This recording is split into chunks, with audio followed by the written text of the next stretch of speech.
மாண்புமிகு தமிழ்நாடு முதலமைச்சர் அவர்களின் ஆலோசனைப்படி மக்களால் தேர்ந்தெடுக்கப்பட்ட பிரதிநிதிகள் மக்களுடன் இணைந்து மக்களின் கோரிக்கைகளை அறிந்து மக்களுடன் பயணிக்குமாறு தெரிவித்துள்ளார்கள்.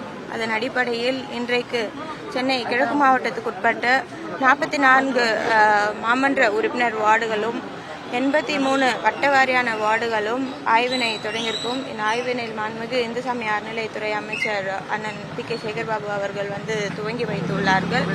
இந்த ஆய்வின் பொழுது அந்த பகுதிக்குட்பட்ட மாமன்ற உறுப்பினர், வட்டக்கழக செயலாளர்கள், துறை சார்ந்த அதிகாரிகள், மாநகராட்சி துறை சார்ந்த அதிகாரிகள், மெட்ரோ துறை சார்ந்த அதிகாரிகள், இபி துறை சார்ந்த அதிகாரிகள் மற்றும் கூடுதலாக அந்த பகுதிகள் எந்த கோரிக்கைகள் வைக்கிறார்களோ அதன் அடிப்படையில் அந்தந்த துறை சார்ந்த அதிகாரிகள் இந்த ஆய்வின் போது உடன் வருகிறார்கள்.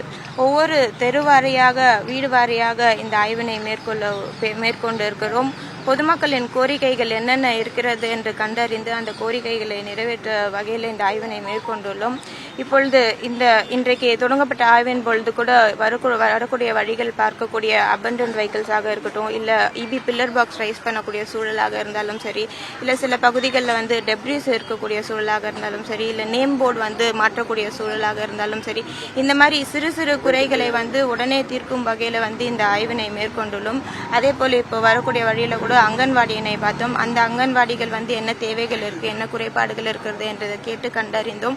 அந்த குறைபாடுகளும் வரக்கூடிய நாட்கள் தீர்க்கப்படும் வகையில் பணிகள் மேற்கொள்ளப்படும். அதே போல இங்கு வரக்கூடிய பகுதியில் கெனால் பார்த்தோம். கெனால் பகுதியில் இந்த காம்பவுண்ட் வால் ரைஸ் பண்ணுமாறு தெரிவித்திருந்தாங்க அங்கே இருக்கக்கூடியவர்கள்.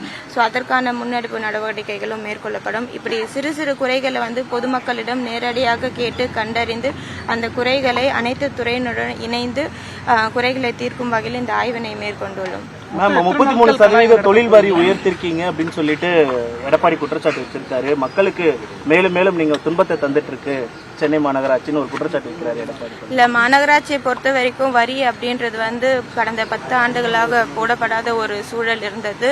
2022 தான் இந்த ப்ராப்பர்ட்டி டாக்ஸ் இன்க்ரீஸ் பண்ணோம். அதுலயும் நம்ம மிகவும் குறைபாடான வகையில தான் நம்ம ப்ராப்பர்ட்டி டாக்ஸ் இன்க்ரீஸ் பண்ணுகிறோம்.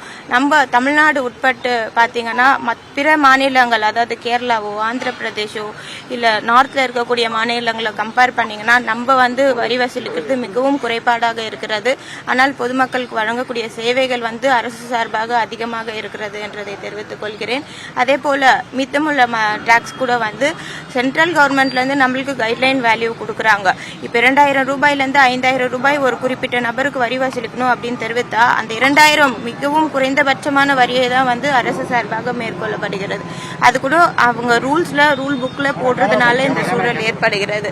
அதே போல 2000 ரூபாய் அப்படின்னா 2500 கூட மாத்தாம மினிமம் எவ்வளவு சார்ஜஸ் அவங்க போடுறாங்களோ அந்த மினிமம் சார்ஜஸ் தான் போட்டு நம்ம வரி வசூலிக்கிறோம். சென்னை மாநகராட்சிக்கு உட்பட்ட இடங்கள்ல சாலைகள் குண்டும் குழியுமா இருக்கும், அது ஒரு குற்றச்சாட்டு வச்சிருக்காரு. நீங்க சாலை சரியாக இல்ல அப்படின்றது ஒரு குற்றச்சாட்டு. சாலைகளை பொறுத்த வரைக்கும் மாநகராட்சி சார்பாக ஒவ்வொரு ஆண்டுகளும் அதற்காக தனியாக நிதி ஒதுக்கீடு செய்யப்பட்டு சாலை பணிகள் மேற்கொள்ளப்பட்டு வருகிறது.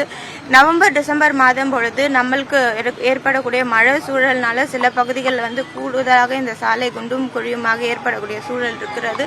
இப்போ வரை மாநகராட்சி சார்பாக கிட்டத்தட்ட 5000 பகுதிகள் இது கண்டறியப்பட்டு 3000 பகுதிக்குள்ள பேட்ச் ஒர்க் இந்த பணிகள் நடைபெற்று வருகிறது. பேட்ச் ஒர்க் பண்ணக்கூடிய சூழல் இல்லாத சாலைகள்ல புதிதாகவே சாலை போடுமாறு அனைத்து அதிகாரிகளுக்கும் அறிவுறுத்தல் வழங்கப்பட்டிருக்கிறது.